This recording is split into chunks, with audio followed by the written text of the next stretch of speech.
Assalomu alaykum hurmatli televizor ko'ruvchilar. Uyg'ur televiziyasining kundalik xabarlarini ko'rishingizni qarshi olamiz. Xitoy hukumatı Hong Kongdagi namoyishchilarni ogohlantirdi.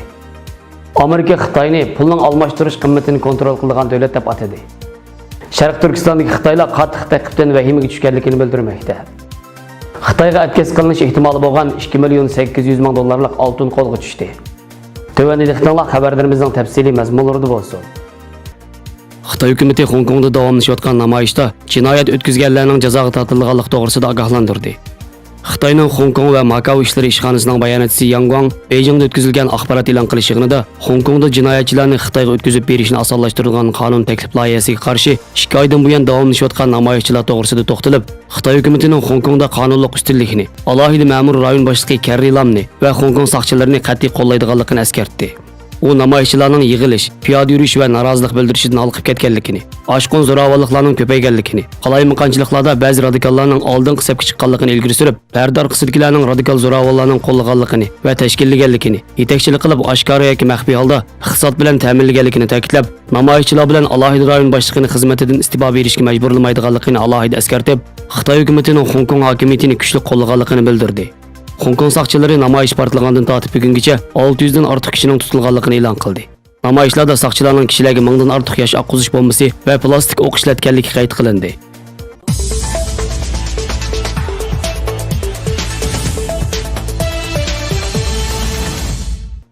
Amerika hukumati Xitoyning rasmiy holda pulning almashtirish qimmatini kontrol qiladigan davlatlar qatoriga kirgizdi.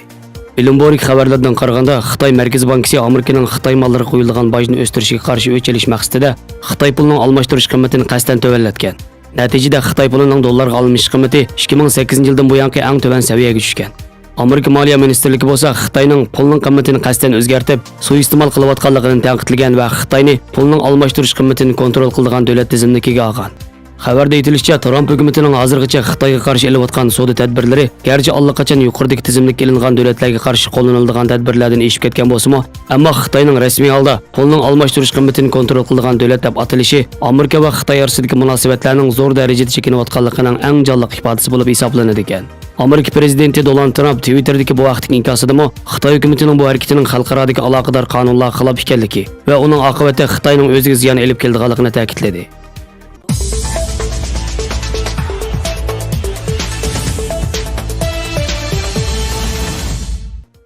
Yaqindan buyon xalqaro axborot vositalarida Xitoy ko'chmanlarining Sharq Turkistonning vaziyati haqidagi bayonlar ko'payishga boshladi. Xitoy hukumatining yuqori maosh, chekdan olqigan har xil farovonlik siyosatlarga aldinib, har qaysi o'lkalardan Sharq Turkistonga borgan Xitoy ko'chmanlarining borgancha chekdan ish berayotgan muqimlik tadbirlardan bezor bo'layotganligini, ularning shaxsiy hayotining nazorat va taqib ostida qolganligidan shikoyat qilgan. Xitoy fuqarolari hukumatning muqimlik siyosatiga qarshi norozilik fikrini ifodalasa, shu hamon tutqun qilinadi ekan. Har qanday bir kishining yuz bergan jiddiy ahvollar yoki hukumatning muqimlik siyosatining eshib ketgan talablari haqida eg'iz echishiga ruxsat qilinmaydi ekan. Agar kimdir-kim o'zaro turishliq mahalliy komiteti yoki soqchixonadan bunday savollarni so'rasa, uningga beriladigan javob "Seningmi lagerga bog'ing bormi?" degandek tahdid va tanbih bo'ladi ekan. Lager qamalgan Xitoy fuqarolari har kuni necha soatlab siyosiy o'rganishga qatnashib, Xi Jinping ideyasini yodlash talab qilinadi ekan. Oila a'zolari tutqun qilingan Xitoy fuqarolari bash qo'shilgan bir nomidagi nazorat sistemasi ichiga kirgizilib, oila a'zolarining har qanday bir harakati kuzatish ichi turdi ekan. Oila a'zolari tutqun qilinganlar yana soqchilarga moslashib, muqimlik qo'g'dig'ichi fidoilar safiga qo'shiladi ekan. Sharq Turkistonda yurgizilayotgan to'rlashgan nazorat sistemasi va chekdan oshgan muqimlik tadbirlari Xitoy tijoratchilarining savdosiga og'ir ta'sir yetkazgan bo'lib, mayli hukumat xizmatidagi Xitoy ko'chmanlari bo'lsin yoki tijoratchilar bo'lsin, ularning o'ylaydigani Sharq Turkistondan tezroq ketib, mutlaq kontrollikdan qutulish ekan. Xitoy hukumatining Sharq Turkistondagi bostirish siyosati Xitoydagi bir qism Xitoy ziyolilarining tanqidiga uchramoqda.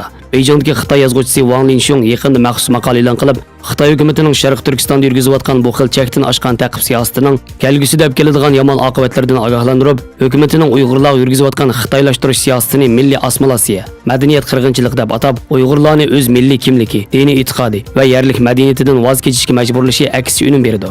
Ya'ni Uyg'urlarning Xitoy hukumatiga emas, balki butkul Xitoylarga bo'lgan dushmanlik kayfiyatini oshirdi. Bu oqibatda yana Uyg'urlarning Xitoy territoriyasidan ayrilib chiqib, mustaqillik uchun kurash qiladigan irodasini kuchaytirdi deb ogohlantirgan. Amerika Uyg'ur birlashmasining raisi Elshad Hasan apandining bildirishicha, Xitoy hukumatining Sharq Turkistondagi bostirish siyosatiga norozilik bildirayotgan bir qism Xitoylar o'tirib chiqayotgan bo'lsa-mu, lekin bu xildagi kayfiyatdagi Xitoylar yanada osonlikni tashkil qiladiganligini, texmi ko'p Xitoy fuqarolarining insonlik nuqtasidan chiqib, Xitoy hukumatining Uyg'ur qatorliq yerli xalqlarga yurgizayotgan chekdan oshgan bostirish siyosatiga qarshi turish kerakligini ta'kidlagan.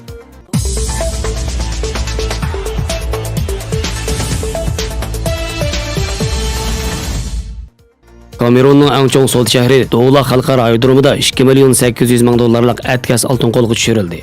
Bilchi Sahili to'rining xabar qilishicha, tamojna ma'murlari Efiopiya havo yo'llari shirkatiga tabe bir aeroplanda yo'lovchilarga tarqatilgan adyalning ichiga oltin yushirilganligini bayqagan. Tamojna ma'murlari tekshirish natijasida qimmati 2 million 800 ming dollarlik 60 kilogramm oltinni qo'lga tushirgan.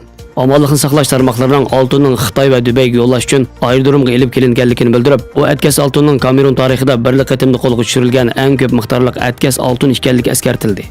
Kamerunning Atlas dengizi sohiliga joylashgan eng chong savdo shahri Douala va uning yaqin Limbe shahri neft, alyumin va olmosdan boshqa yana ko'p miqdorda oltin zapasining borligi bilan taniladi. Xabarlarimizni ko'rganingizga rahmat. Ko'rishgacha omon bo'linglar. Xayr xo'sh, Allohga omonat.